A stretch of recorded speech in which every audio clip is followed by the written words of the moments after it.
Fox 5 Amplified here. We have a double group here, a group of people, two people. This is the first time on Fox 5 Amplified. We've had two guests here, and this is on the other side of the camera and the front side of the camera that you see on TV. Victoria Saha, of course, Matthew Vergara, who actually you might also know him because he's Las Vegas cameraman. I'm your Las Vegas cameraman. Your Las Vegas, for the home viewer, your Las Vegas cameraman on our Instagram pages here at Fox 5.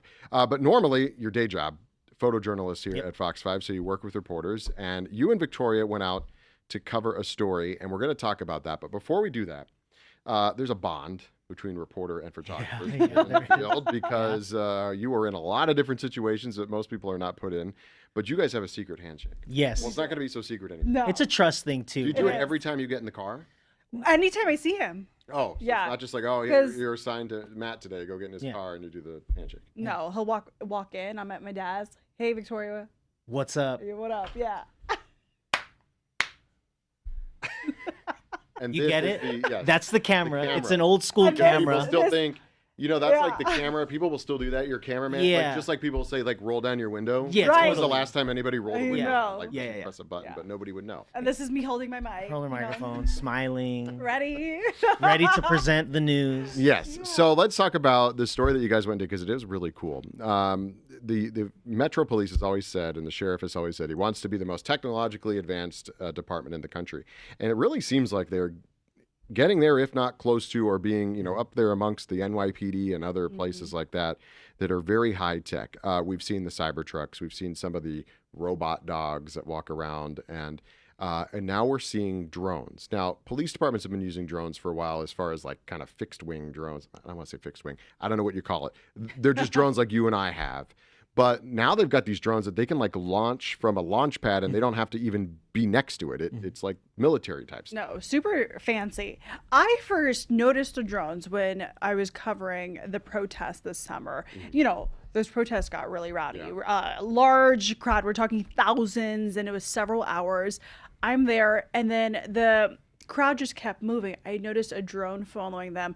I'm texting with my people. They're like, okay, the drone is saying the crowd's going this way, that way. I'm like, wow, that is super cool. So not only was Metro Police patrolling behind them, but they had eyes in the sky to really keep eyes on where the crowd was going. And since then, it triggered my interest in the drone. We had put in requests. We had no idea that Metro Police had these 13 new skyports in the making. January comes, Matt and I get assigned to this press conference briefing where they're unveiling 13 skyports, and you see the drones just launch. And I'm sure, Matt, you were like intrigued. Yeah, so during that press conference, they launched like a couple at the same time. So it felt like a movie. You saw all the drones launching at the same time. And then we got to go into their headquarters, the Fusion Center, which felt like walking into Blade Runner or like the Terminator. It's really cool design in there, but there's also a lot of like high tech stations where the pilots can remotely control these drones. Up to like 2 miles or something. Up to 2 miles, and then obviously you have the remote drone operators too. So they would get in the literally car. drive a drone to a scene, then they could put it up wherever. But the ones that go up to 2 miles, there's 13? 13 skyports, yeah. So that gives them a good all around the valley. So that gives them a good range of where they can send them Right. to. Yeah, well, just to clarify, there are two units, right? There's the mobile unit, which we followed in the car, and then there's the unit that operates from the Fusion Center. Yeah. And so they're the ones who can remote control. Now, you were talking about how they did the show and they all went up. And I remember when they unveiled the Cybertruck, they sort of did the same thing. They had all the drones there as well, the robot dogs, the trucks themselves, which have got some technology and are also just cool. But if you ask the sheriff, if you ask these folks, and I'm sure they told you, the real idea here is not only to get ahead of things with the eye in the sky type of thing, but it's also officer safety. Right. Because now you can send in an electronic piece of equipment and not send in a human being to get a lay of the land and figure out what's happening. Exactly. And then so during our ride along with the drone unit, we had asked, and they said that Officer Pally, who was amazing, had a lot of patience with us. Basically, like as he's driving to a call, he can already get their preliminary information about what to expect. So, while they're driving to the scene, they can already game plan versus coming in, showing up, and not knowing what to expect with this drone.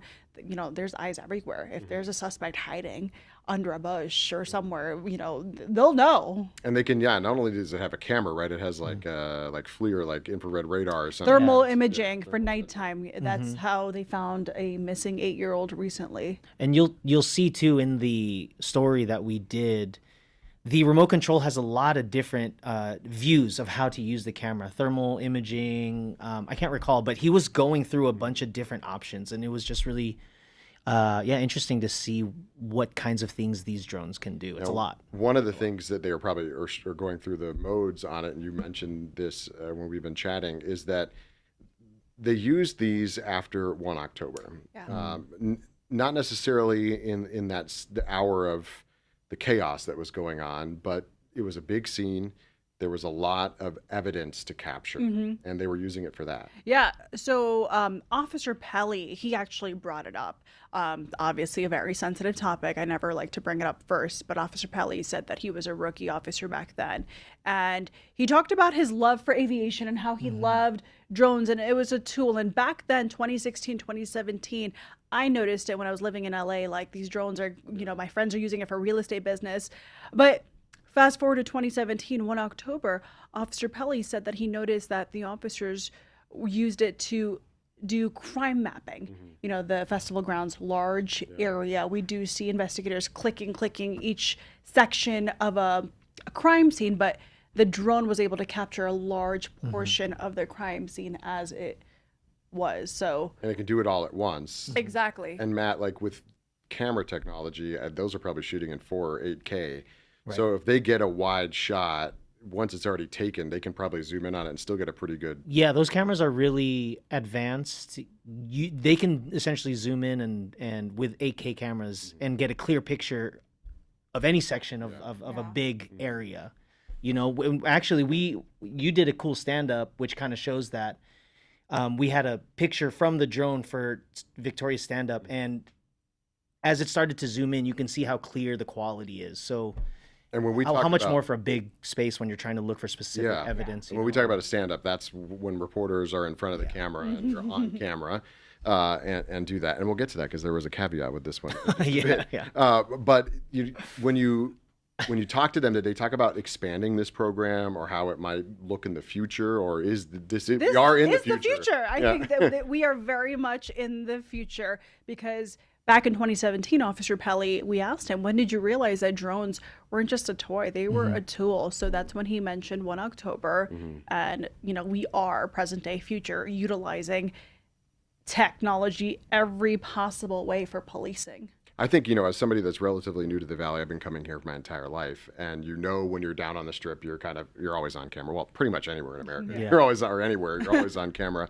But you know that there's high-tech security. But I think I've really learned since I've been here just how advanced Metro is and how, what kind of a department it takes to secure all the people that visit here, the millions and tens of millions of people that visit here every year, and the thousands of people that are out on the Strip on a nightly basis and in the areas, that it does take a New York City type police department to do that in what is a relatively small city compared to other places. And that's where their fusion center comes into play. So when we were there, we saw operators who had their eyes on different parts of the Strip, zooming in to someone in a corner there, you know, and then you know who you were. You know who you were. And they share that space. They share that space with different agencies. I've done a few interviews with the FBI Las Vegas for New Year's Eve, for Super Bowl, for those big events, even Election Day. They have eyes and people in that fusion center to just make sure they have everything covered. Well, in a state like this too, which is, you know, pretty purple and can go either way, and they knew there would probably be contests here and contestations to the vote, and so that was why they were doing that.